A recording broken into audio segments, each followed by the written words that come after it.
All-Star Western #1, written by Justin Gray and Jimmy Palmiotti, art by Moritat.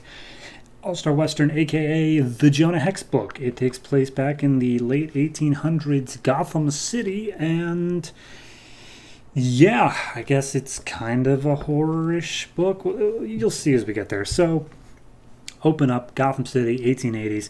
The narration and POV character is Amadeus Arkham, the ancestor to the Arkham family. I guess the patriarch you could call him.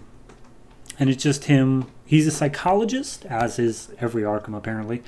And Jonah Hex comes into town, and he is immediately fascinated by Jonah and what kind of incredibly messed up stuff must have happened to him. And I guess for anyone who doesn't know who Jonah Hex is the guy on the cover. He is a former Confederate soldier. He has a badly scarred face. He is a bounty hunter, and he has a very tenuous moral code. So, yeah. Anyway, getting into the story. Gotham City, 1880s. Jonah Hex comes to town. He's got a horse. He's lighting up a smoke. We just see how already decrepit Gotham is. Like, not degenerate. That's the word I'm looking for. And he, as soon as he steps off the train, he's already being attacked by some bandits. He pulls out his pistols, just starts firing. And some of them dead, some of them run off. Cut to several hours later, there is a murder. A prostitute has been killed by someone that Gotham PD is naming the Butcher of Gotham. On the wall is written the word fear in Latin. And apparently there have been, I think it said 4 other murders. Something like that. But on the wall for all of them was the word fear written in blood. And basically, Arkham is there as a consultant to just explain what kind of mindset this person would be in to do this sort of thing. So, in walks Jonah Hex. Arkham is apparently the one who called him in, and he's like, look, the police obviously don't like me being here, because for some reason they have a thing against Arkham. You don't like me being here. Hex is obviously his own thing of awful, so we're both going to work the case separately from the police, but we'll loop you in on anything we find out. And police chief doesn't like it, but he goes along with it anyway. They start looking into it. Hex is immediately antagonistic with Arkham. He doesn't like how Arkham's treating him as, a patient, trying to understand how he works. But he starts going off on who this guy is and what his mindset probably is, that he kills prostitutes, so obviously something must be wrong sexually. But they go to this bar and they're just looking for information. Arkham just doesn't shut up. Like, he uses old-timey, Victorian sounding stuff the entire time, and it's just narration box after narration box of him breaking down Jonah Hex's mental state. It's a lot.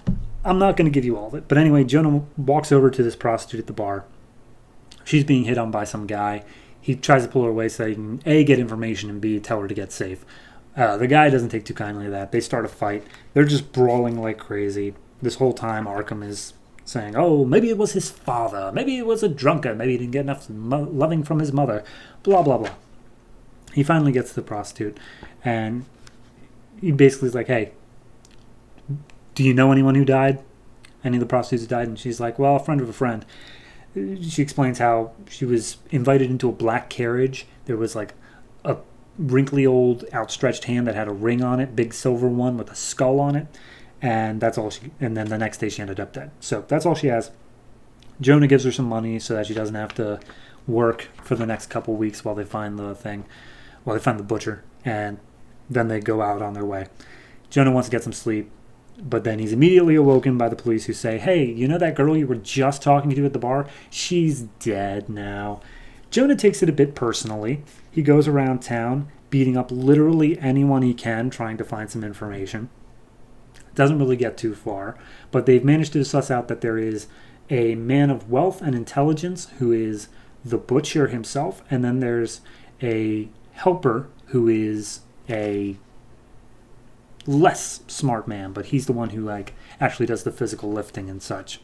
So we also get this quick little aside where Arkham is living in his estate, his manor, with his mother, and his mother hears scratching on the walls as if something's trying to get in. It doesn't really resolve, but it feels like it may come to be something eventually. So they're invited to this party hosted by Mayor Cobblepot. All the rich people are going to be there, and so they figure the butcher's probably going to be in attendance too, so they're just going to keep a lookout and see if they can get a reaction out of anybody. They get there, the police chief's not happy that they both showed up, but they see that two of the rich elite are both wearing the skull ring, and then as they realize this may go a little bit deeper and make their way to leave, they see that like every one of the rich elite are wearing that skull ring. So Arkham's sufficiently freaked out. He talks to Hex. He's like, did you see that everyone was wearing the ring?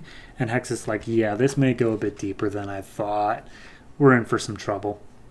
And that's where the issue ends, with them realizing that there's some conspiracy, some secret society thing going on, and someone's killing prostitutes that's a member of the group. So yeah, All-Star Western, I like it. It's good. The art style is not really my taste, but it definitely fits the tone. A lot of like sepia tone and grays. It's a very dark book, very gritty. I definitely think it fits the tone. It's just not really what I like in a book.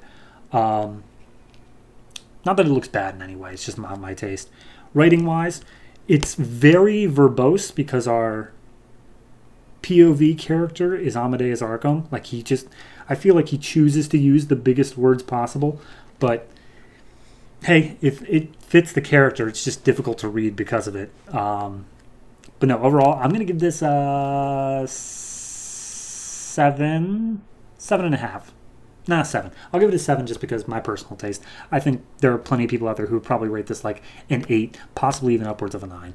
But for me personally, it's a 7. It's not bad in any regards, but